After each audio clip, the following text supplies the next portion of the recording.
Hi hello welcome back to my channel విను sweet home. ఈరోజు మొరమొరాలు అంటారు కదండి, అదే పఫ్డ్ రైస్ అని. దాంతో స్నాక్స్ ఎలా ప్రిపేర్ చేసుకోవాలో నేను మీకు ఇప్పుడు చూపిస్తాను. పదండి చూద్దాం. ఇప్పుడు స్టవ్ ఆన్ చేసుకొని ఒక పెద్ద కడాయి పెట్టుకోవాలండి. పెద్ద కడాయి పెట్టుకున్న తర్వాత అది కొద్దిగా వేడైన తర్వాత ఆయిల్ కొద్దిగా ఎక్కువే పడుతుంది. మరి ఎక్కువ డీప్ ఫ్రై కాదు, ఎక్కువ పడుతుంది. ఈలోగా మనకి ఏంటంటే దీనికి కొద్దిగా మసాలా కావాలి. నేను ఆయిల్ వేడింది, ఇవి నేను ఫ్రై చేసుకుంటున్నాను. ఈలోగా మనం ఏం చేయాలంటే మిక్సీ పట్టుకోవాలి. అవి ఏంటంటే ఇక్కడ జీరా 1 స్పూను వేసి చూపించాను కదా, జీరా 1 స్పూను, మిరియాల పౌడర్ అయినా మిరియాలైనా, ఇంకేంటంటే ఇంగువ పౌడర్.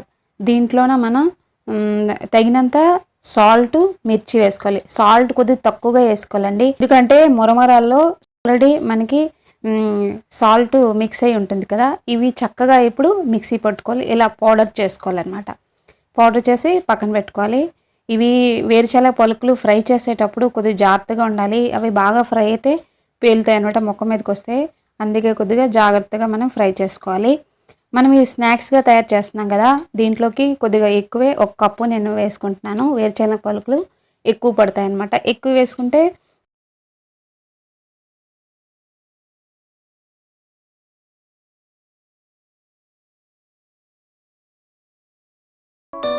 ఈవినింగ్ టీతో స్నాక్స్ చాలా బాగుంటాయండి. ఇవి ఇప్పుడు ఫ్రై అయ్యాయి కదా, మనం పక్కన తీసి పెట్టుకోవాలి. ఇప్పుడు దీంట్లో మనం ఏంటంటే నేను ప్యాకెట్ చూపించాను కదా, అది మనకి రెడీమేడ్గా దొరుకుతుంది. ఇప్పుడు దీంట్లో ఏంటంటే కరివేపాకు మనం ఫ్రై చేసి పెట్టుకోవాలి. దీన్ని కూడా ఫ్రై చేసేటప్పుడు చాలా జాగ్రత్తగా, ఇవి కూడా ముఖాన్ని తులితే దీంట్లో కొద్దిగా వాటర్ ఉంటుంది కదా, అటు వాటర్ పోయేంత వరకు చటపటలాడుతూ ఉంటాయి. దాన్ని కొద్దిగా జాగ్రత్తగా ఫ్రై చేసుకోవాలి. ఇవి కూడా ఫ్రై అయిన తర్వాత మనం సైడ్ తీసి పెట్టుకోవాలి. ఇప్పుడు చూడండి, ఇవి సైడ్ తీసి పెట్టుకున్న తర్వాత ఇప్పుడు నేను మీకు ప్యాకెట్ చూపించాను కదా, అది మొత్తం పెద్ద ప్యాకెట్ 200 గ్రామ్స్ వచ్చింది. నేను కొద్దిగా ఉంచి మొత్తం వేసేసాను.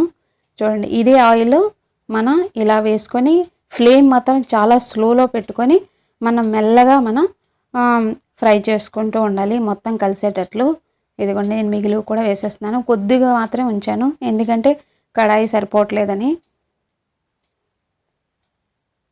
ఇప్పుడు ఏంటంటే మనం దీంట్లోనే మనం మిక్సీ పట్టుకున్నాం కదా, జీలకర్ర, మిరియాలు, ఇంకేంటంటే ఇంగువ, సాల్ట్, కారం అన్నీ మిక్సీ పట్టుకున్నాం కదా, ఇలా పౌడర్ చేసేసుకుంటే మనకి చక్కగా దీనికి పడుతుంది అనమాట. ఇప్పుడు దీంట్లో మనం ఫ్రై చేసి పట్టుకున్న వేరుశనగ పలుకులు కూడా వేసుకోవాలి. తర్వాత కరివేపాకు మనం చక్కగా ఇవి మిక్స్ అయ్యేటట్లు మనం చక్కగా కలుపుకుంటే మనకి స్నాక్స్ రెడీ అయిపోతుందండి. ఇది ఒక మిక్సర్ లాగానే. ఇది చల్లబడిన తర్వాత మనం ఎయిర్టైట్ కంటైనర్లో పెట్టుకున్నాం అనుకోండి, 15 days 1 month వరకు ఉంటుందన్నమాట. చూడండి, ఇలా మెల్లగా మనం ఫ్లేమ్ మాత్రం చాలా స్లోలో పెట్టుకోవాలి. మసాలాలు మొత్తం అన్నీ మిక్స్ అయ్యేటట్లు మనం కలుపుకోవాలి.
ఇప్పుడు ఇది రెడీ అయిపోయిందండి, మనం స్టవ్ కట్టేయాలి. ఇప్పుడు కాసేపు చల్లబడిన తర్వాత ఇలా ఎయిర్ టైట్ కంటైనర్లో వేసుకొని మనం స్టోర్ చేసుకుంటే మనకి 15 days 1 month వరకు ఉంటుంది. టీ టైంలో స్నాక్స్ రెడీ అనమాట. ఇలా మీకు ఈ వీడియో నచ్చినట్లయితే లైక్ చేయండి, షేర్ చేయండి, కామెంట్ చేయండి. Thank you so much for watching. మళ్ళీ నెక్స్ట్ వీడియోలో కలుద్దాం.